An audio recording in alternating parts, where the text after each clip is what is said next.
il y a quand même pas mal de monde qui est venu encourager les deux équipes. Ibrahima Kamara, l'entraîneur ivoirien, lui a procédé à un petit changement par rapport à l'équipe qui a tenu en échec le Sénégal au stade Léopold Sédar Senghor de Dakar.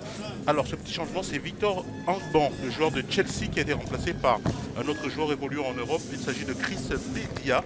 Ce sont donc deux buteurs là qui se succèdent dans cette équipe, en espérant pour Ibrahim Kamara que Chris Bedia connaîtra le succès, parce que la Côte d'Ivoire a besoin impérativement, pour être tranquille, sereine, continuer à voyager dans ce tournoi, de l'emporter face au Nigeria. On rappelle la donne alors qu'on procède au toast entre les deux capitaines et les arbitres. L'arbitre de la rencontre, donc, c'est Moutaz Abdel Bassit Kairala, c'est un Soudanais. On rappelle donc la donne. Le Nigeria est déjà qualifié avec 6 points quoi qu'il arrive. La Côte d'Ivoire, elle, se qualifie si elle gagne. Ça, c'est impératif. Si elle gagne, elle est qualifiée ou fait nul. Et que dans le même temps, le Sénégal ne bat pas le Congo, qui est son rival. Et les deux équipes seront opposées. Donc, à la même heure, parallèlement. Les deux rencontres se jouent simultanément. Et puis, bien sûr, la Côte d'Ivoire peut même se qualifier en perdant par un seul petit but d'écart, à condition seulement qu'il y ait match nul entre les deux formations. Voilà donc les Ivoiriens ici en train de se concentrer, ont leur destin entre les mains. Une victoire, on passe en demi-finale. On vient compléter ce carré magique qui va composer les demi-finales de ce tournoi africain des moins de 20 ans, parce qu'on connaît déjà 3 qualifiés. Vous vous rappelez que dans le groupe A, le Ghana, dans le groupe B, pardon, le Ghana et le Mali sont déjà qualifiés. Dans ce groupe A, le Nigeria, qui est ici à l'image en vert qu'on a aperçu, est aussi qualifié après avoir survolé ses 2 premières rencontres 3-1 face au Sénégal, et puis 4 survolé ses 2 premières rencontres 3-1 face au Sénégal, et puis 4-1, excusez de peu, en infériorité numérique contre le Congo. Donc le Nigeria est déjà bel et bien qualifié, alors que la Côte d'Ivoire, elle, va se battre avec ses armes pour rejoindre ce dernier carré. Une victoire, c'est bon pour les Ivoiriens, mais en cas de nul, il faudra encore attendre, spéculer. Et puis même en cas de défaite, il faudra encore attendre que dans l'autre rencontre, le résultat leur soit favorable à ces éléphantaux en tout d'orange vêtus et qui attendent impatiemment le coup d'envoi de la rencontre.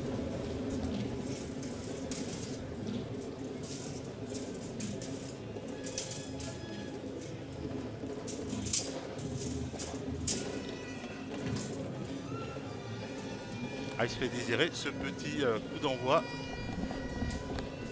que va nous donner dans quelques instants cet arbitre soudanais, M. Kairala.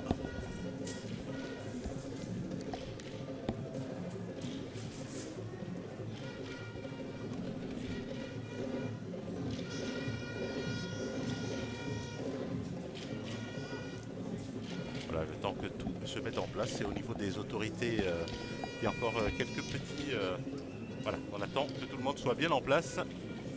Alors c'est quand vous le désirez, cher arbitre. Le suspense monte du côté de la Côte d'Ivoire notamment, où il faut impérativement aller chercher cette équipe du Nigeria. On vous rappelle, hein, c'est quand même l'équipe qui domine de la tête et des épaules ce début de tournoi. Les Nigérians qui ont déjà marqué 7 buts avec un avant-centre très en réussite à Woniyi, ce numéro 18 que vous aurez l'occasion d'apprécier dans cette rencontre. Le Nigeria qui va peut-être jouer, c'est peut-être la chance de la Côte d'Ivoire aussi, entre autres, hein, en plus de son talent, c'est que le Nigeria jouera peut-être avec l'esprit ailleurs, parce qu'ils sont déjà qualifiés, et c'est aux Ivoiriens et à Kessi, le capitaine, d'en profiter. Ismaël. Le dégagement de Franck Kessi. La défense nigérienne avec Bello qui repousse le ballon. Voilà les ballons pour Ororoun Leke, le gardien. Bello. Tout de suite, il faut presser, et c'est ce qu'ils font les Ivoiriens. C'est une véritable machine à jouer au football, cette équipe nigériane. Les deux équipes se connaissent très très bien, parce que en 2013, alors que tout ce beau monde était encore cadet, en Nouvelle-Zélande, oui, c'est en Nouvelle-Zélande qu'a lieu le tournoi final, c'est-à-dire la Coupe du Monde, veut se présenter en Nouvelle-Zélande avec un titre de champion d'Afrique en poche. Et avec un tournoi vierge de nuls et de défaites, c'est dire qu'il veut remporter toutes ses rencontres. Et c'est pour ça qu'il n'a pas lésiné sur les moyens. Il a mis donc une équipe très très compétitive et efficace face aux éléphantaux de Côte d'Ivoire. Et son milieu de terrain, Idowu, n'y est pas allé lui non plus avec le dos de la cuillère, puisqu'il a signalé que le Nigeria comptait garder le pied sur l'accélérateur. Les Ivoiriens, côté droit, c'est le côté de Brito et de Nyangbo. Là, on est passé à gauche. Ah, c'est bien joué ça. Avec une tentative. Ouais, j'ai pensé qu'il allait frapper, mais c'est pas terminé pour les Ivoiriens. Avec cette accélération, la frappe qui passe à côté. Beau mouvement de la part des éléphantaux. T'as bien vu hein, la technique. Avec Baloua qui était à la passe. Et cette frappe qui n'inquiète absolument pas le gardien nigérian.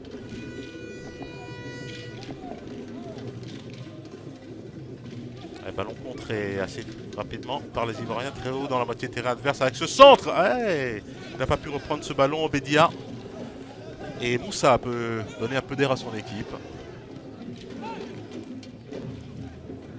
Domination ivoirienne. Pour l'instant, on est dans la moitié de terrain nigériane avec cette tentative, oui, avec une faute là, de Chris Bédia, l'avancement du FC Tours, qui a permis hein, de donner l'espoir à cette équipe ivoirienne qui était menée face au Sénégal et de ramener son équipe à égalité de partout dans les arrêts de jeu, hein, vraiment, lors de la deuxième journée. C'est lui le joueur de Tours qui avait égalisé. Alors qu'on a aperçu Meïté Yakou. Lui joue au PSG. Ce sont quand même des joueurs qui, pour la plupart, évoluent dans des championnats ou alors sont en formation à l'étranger. On a aperçu ce numéro 11, Meïté Yakou, qui lui milite sous les rangs du Paris Saint-Germain. Et voilà, en orange, et qui va se repositionner alors que Moussa et l'équipe du Nigeria vont attaquer sur la droite. Ousmane qui a perdu le contrôle de ce ballon. Et les Ivoiriens qui vont repartir à une touche de balle, c'est pas plus mal. Aïe aïe aïe, c'était un peu trop profond. Ballon récupéré par Efeani. Le Nigeria qui va lui aussi garder ce ballon. Ah, on a affaire à deux équipes techniques. Hein. Se régaler. Attention à ce centre de Yakou.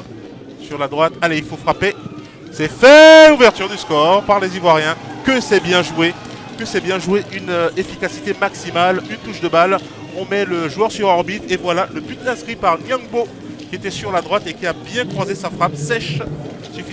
Suffisamment en tout cas pour tromper le gardien adverse. 1-0 pour les éléphantaux. On va revoir tout ça. Il s'est bien changé. Là, il est tout seul. Un premier contrôle. Et la frappe bien croisée qui trompe le gardien.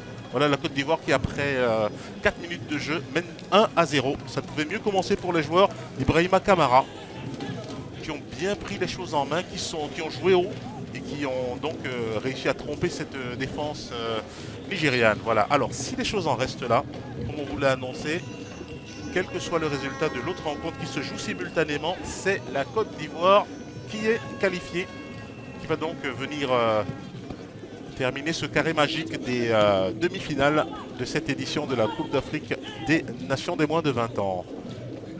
Ils sont eux les Ivoiriens qui continuent à jouer très haut avec une faute néanmoins de Nyangbo. C'était Bédia, tant pour moi. Et le pressing là qui a été payant encore une fois. Ils sont étouffés les Nigérians dans leur moitié de terrain et c'est tant mieux pour les Ivoiriens qui vont bénéficier de cette remise en jeu avec Diaby qui est monté. Alors Diaby lui joue dans l'équipe de l'armée, la société Omnisport de l'armée. Son club s'appelle SOA. C'est donc un militaire et c'est pas le seul. Hein. Dans cette équipe ivoirienne, il y a un autre joueur de SOA qui est écrit sur le banc de touche. Alors peut-être qu'on le verra jouer à l'occasion de cette dernière rencontre des poules. C'est l'Épidog, hein, on vous le rappelle, dans ce groupe A, avec la sortie du Nigeria et de la Côte d'Ivoire. Alors que le Sénégal et le Congo sont un bon pied gauche hein, qu'on a pu apprécier depuis le début du tournoi. Baloua.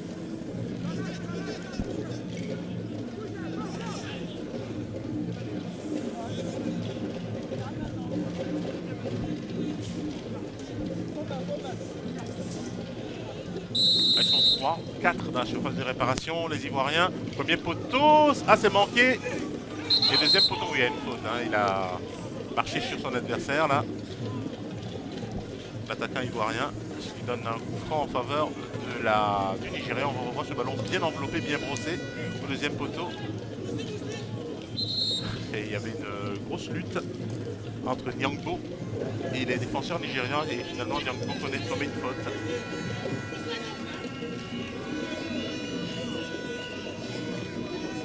Un Nigérian qui tarde quelque peu à se relever. On rappelle déjà que la Metz Élite, qui traîne du côté de l'Afrique et des tournois de jeunes, et Ballois, le joueur de la SEC,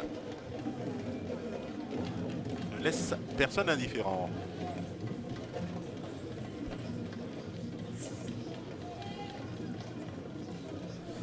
Ido qui a récupéré ce ballon, Bello.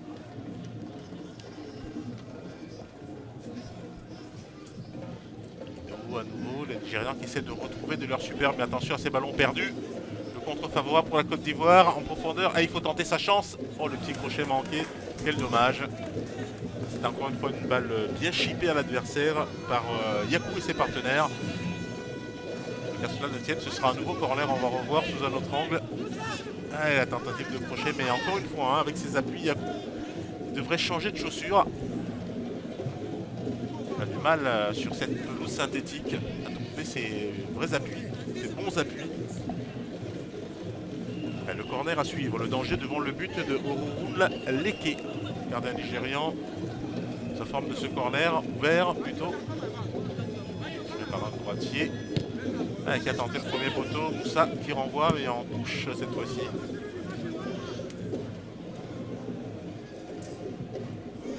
Corner qui est tiré par Nyangbo. Et la remise en jeu sera celle de Diaby.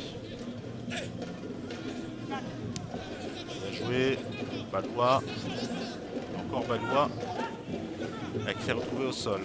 Et c'est pas très bien joué là de la part de Piakbara, attaquant nigérian, qui a directement remis la balle aux Ivoiriens. C'est vrai qu'ils perdent très rapidement les ballons, les Nigériens aujourd'hui. Et pour cause, ils sont pressés. Un bon pressing là de la Côte d'Ivoire. Ça n'avait pas été le cas ni contre le Congo, ni lors de leur première sortie face au Sénégal. On les avait plus ou moins, l'adversaire les avait laissés manœuvrer.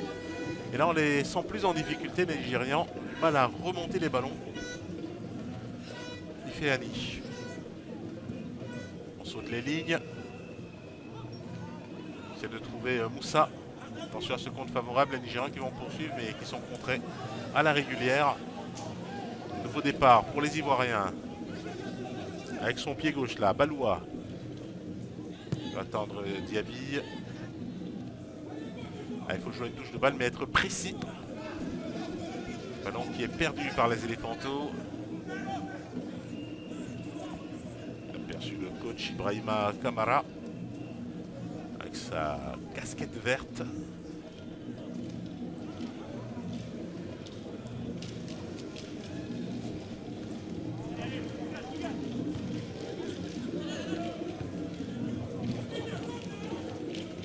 Ah, c'est bien joué, côté ivoirien. Se donner un peu d'air là, sur la droite. Centre en profondeur qui trouve un preneur dans la surface de réparation et la défense nigériane qui est vigilante et qui peut se dégager. Encore une pression là sur Awoni. C'est tout à fait dans les règles. Diallo Ismaël qui intervient à bon escient.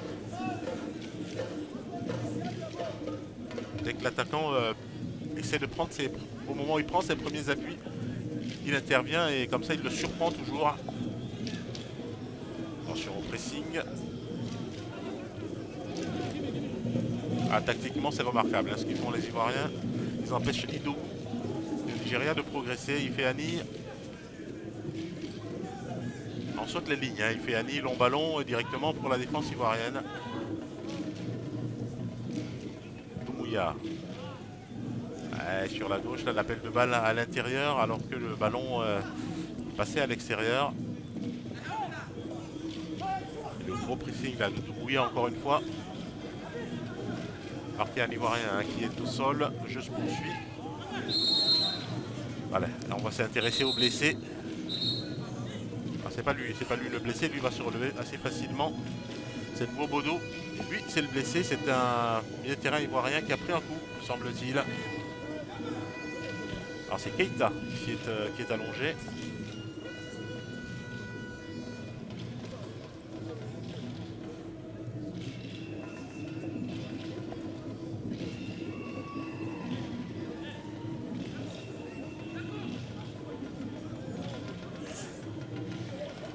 Alors quoi qu'il arrive, le Nigeria bien sûr terminera premier de son groupe et c'est lui qui recevra en demi-finale le vainqueur de la confrontation Ghana-Mali. Non, du moins le perdant de la confrontation Ghana-Mali. Le Ghana qui est premier de son groupe suivi du Mali. Les deux équipes étant déjà qualifiées, donc ce sera Nigeria-Ghana ou Nigeria-Mali pour une des demi-finales de ce tournoi. Dégagement caissier Franck. Voilà, donner un peu d'air à son équipe pour permettre au bloc de monter tranquillement, de coulisser, de suivre le mouvement. C'est vraiment une répétition tactique remarquable de la part des Ivoiriens, pour l'instant sans faute. Féani, encore un long ballon pour Moussa. Ah, ils se détroient les Ivoiriens, donc mission impossible pour le Vélos, défenseur nigérien et capitaine. Auteur d'un doublé, hein. Moussa face au Congo, cet arrière droit, il a marqué 2 fois sur penalty. Alors que Diallo Ismaël s'apprête à dégager son camp. Défenseur de Bastia en France.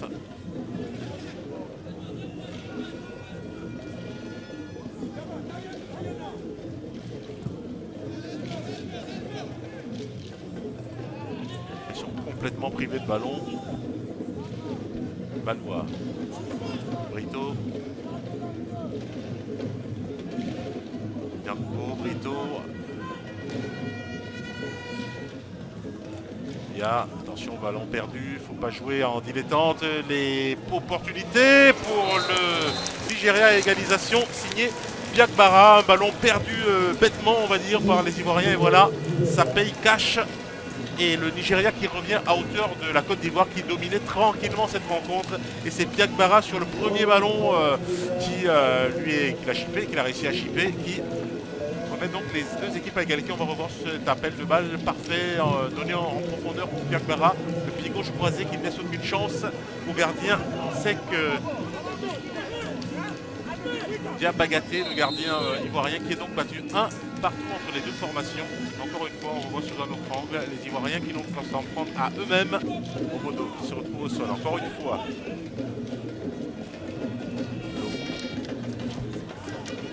Ballon rapidement perdu par les Nigérians. Balois. Les Ivoiriens qui attaquent sur la droite du côté de Brito. Oh, le centre profond de Brito, c'est bien joué, il s'est complètement trouvé le gardien et voilà, ça fait 2 pour la Côte d'Ivoire. Quelle erreur grossière, monumentale de Ororo Néré qui va permettre à la Côte d'Ivoire de mener à nouveau 2-1. Et c'est Bédia, me semble-t-il, qui a dévié ce ballon au fond des filets alors que la Côte d'Ivoire était en infériorité numérique et que Franck Caissier continuait à se soigner. Voilà, c'est donc Chris Bédia qui signe son deuxième but dans le tournoi. Une petite bichette là qui devance le gardien, suffisante en tout cas pour permettre à Yakou et sa bande de reprendre l'avantage tranquillement, les Ivoiriens. Voilà, Bédia. Bello. Tente de trouver Moussa, encore un vol plané là, décidément les Ivoiriens très athlétiques. C'est vrai qu'ils veulent, ils donnent énormément sur le plan physique, mais là c'était un peu trop à juger l'arbitre. Des fautes de Diaby qui est encore une fois passé au-dessus de son adversaire. L'adversaire en l'occurrence c'est Moussa. Et le premier carton pour le défenseur de SOA, du club de l'armée, de club militaire. Brahima Diaby. Bon petit arrière gauche là, bon toucher de balle aussi. Alors que Moussa s'apprête à tirer ce coup franc. Attention, il faut être vigilant là du côté de la défense ivoirienne. Parce que ça joue bien de la tête côté nigérian. Moussa, allez, le capitaine qui pose son ballon. Voilà, la petite crème chantilly pour les défenseurs. Voilà, on respecte bien les consignes de l'arbitre.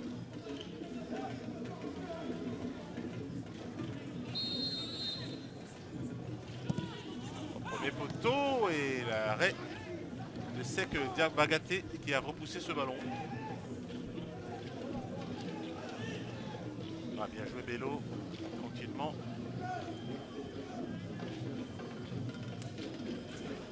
Et bon repli défensif de la part des Nigérians qui vont repartir du côté de Moussa.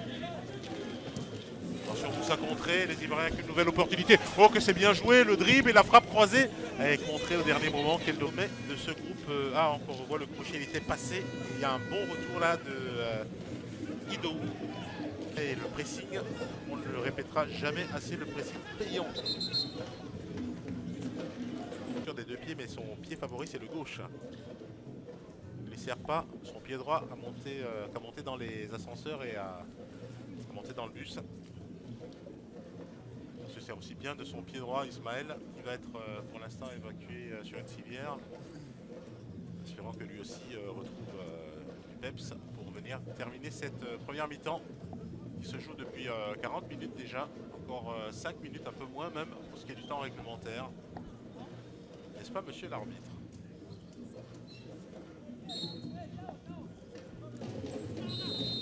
Voilà, ça y est, c'en est terminé donc de cette première mi-temps à l'instant, puisque l'arbitre envoie tout le monde au vestiaire avec un avantage net et mérité de la part de la Côte d'Ivoire. Il aurait pu être encore plus net, mais en tout cas, ils ont très bien manœuvré.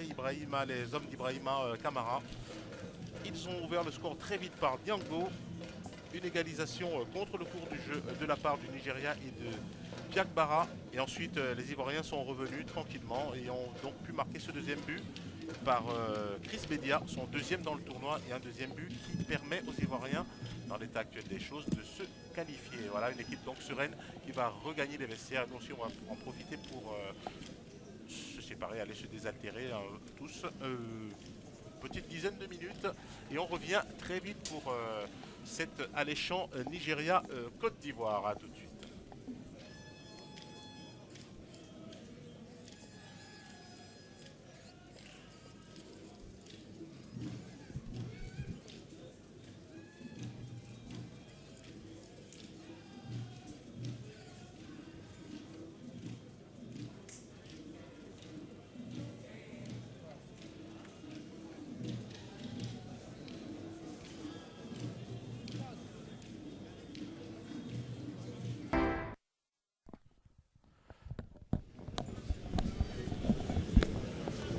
Diaby et Yakou, les Ivoiriens qui reviennent tranquillement ici en bourre pour affronter le Nigeria. C'est bien sûr la deuxième mi-temps entre le Nigeria, ici en pleine, en train de se recueillir, et la Côte d'Ivoire. On s'est séparés sur un score à l'avantage des éléphants. Des éléphantos de Côte d'Ivoire, Diaby et ses partenaires, qui mènent donc 2-1 et qui entendent bien conserver ce résultat, car ils les enverraient au paradis, on l'a dit, des demi-finales de ce tournoi africain des moins de 20 ans. Tournoi qui va donc se poursuivre après cette troisième et dernière journée, cet épilogue des matchs de groupe en demi-finale, et ce sera à partir du 18 mars prochain pour ce qui est de la demi-finale, et qui verra le Nigeria sortir face au deuxième du groupe B, qui sera ou le Ghana ou le Mali, les deux équipes étant déjà qualifiées, mais dans l'ordre on le saura demain pour ce qui est de la fin des rencontres dans le groupe B, et puis bien sûr la Côte d'Ivoire ou le Sénégal ou encore le Congo, puisque les trois équipes pouvaient encore se qualifier au coup d'envoi de cette dernière journée. Donc le deuxième de ce groupe jouerait contre le premier, le deuxième de ce groupe jouerait contre le premier du groupe A, le Ghana ou le Mali. On n'en est pas encore là. Vivons donc ensemble la deuxième mi-temps et tout le suspense de cette rencontre entre la...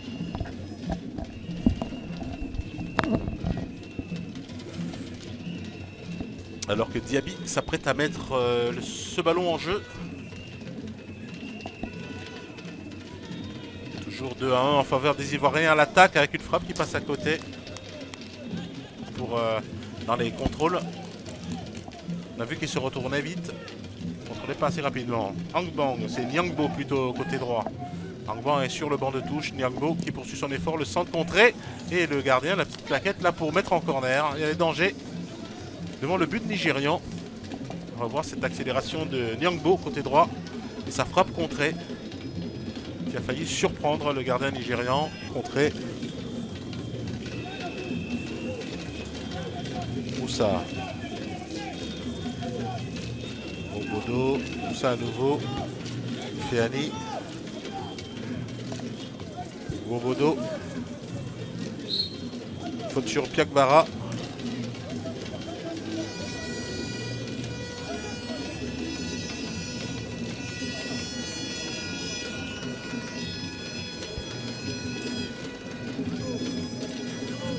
Et le coup franc à suivre contre les hommes d'Ibrahim Kamara.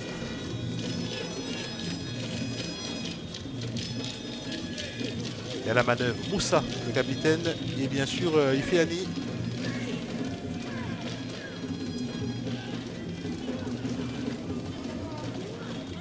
Bien sûr, le petit Mustapha qui est monté se mêler à la bagarre des airs.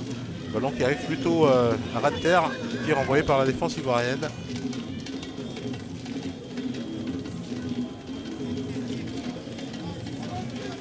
Ifeani.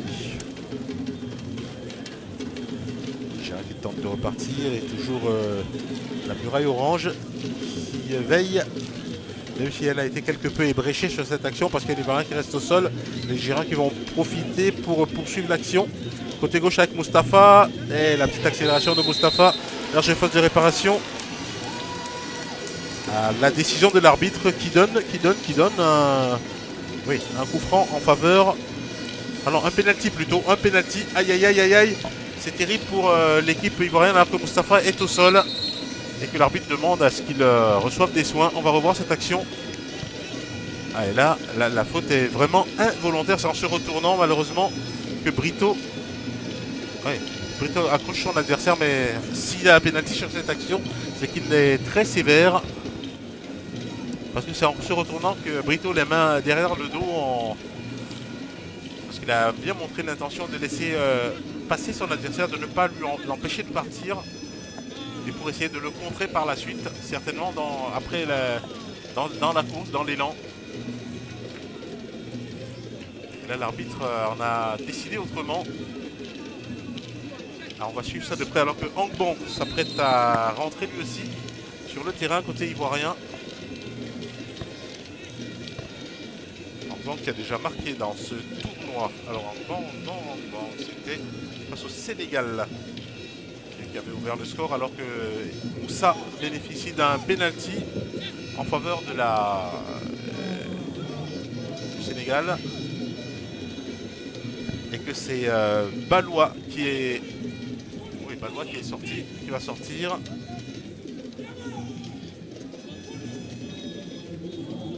Moussa, balle d'égalisation à 2 partout. Moussa qui a déjà réussi 2 pénaltys dans ce tournoi. C'était face au Congo et cela c'est son 3e. Ce qui en ferait le co-meilleur buteur du tournoi. Accompagné de Aouniyi, son partenaire. Allez, Moussa qui prend beaucoup d'élan. Voilà, c'est parfait. Et le Nigeria qui revient à 2 partout dans cette rencontre. Suite à ce pénalty que je juge personnellement, ça n'engage que moi assez sévère. On voit cette action, voilà, le penalty parfait de Moussa qui remet le Nigeria sur orbite. 2 partout entre les deux formations. Attention, côté ivoirien, il va falloir...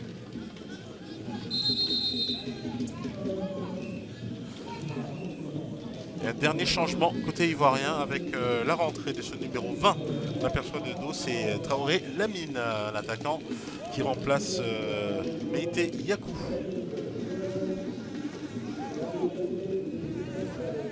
Lamine Traoré donc qui rentre.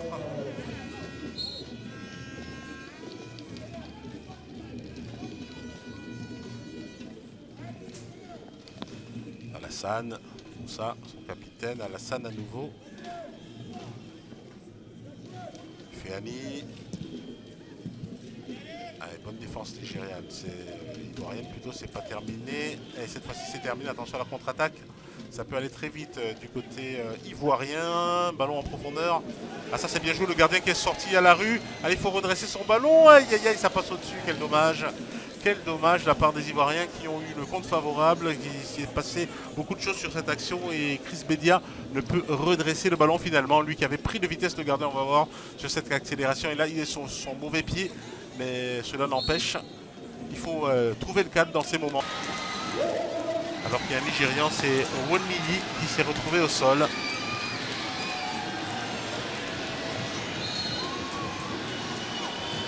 Les derniers coups francs.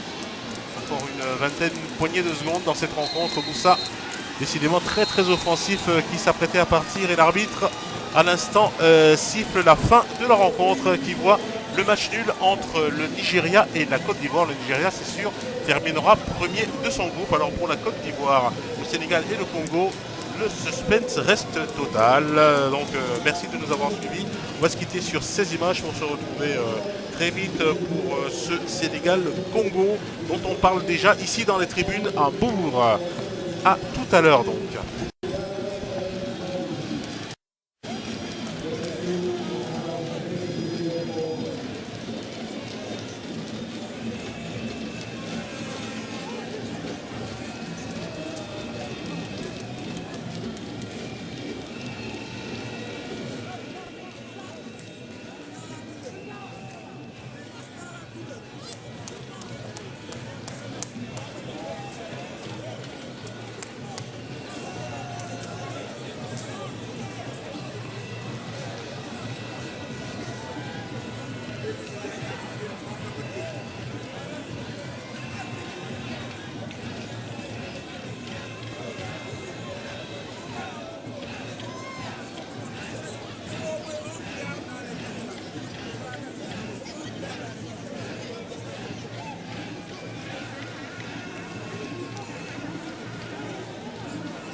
Attends.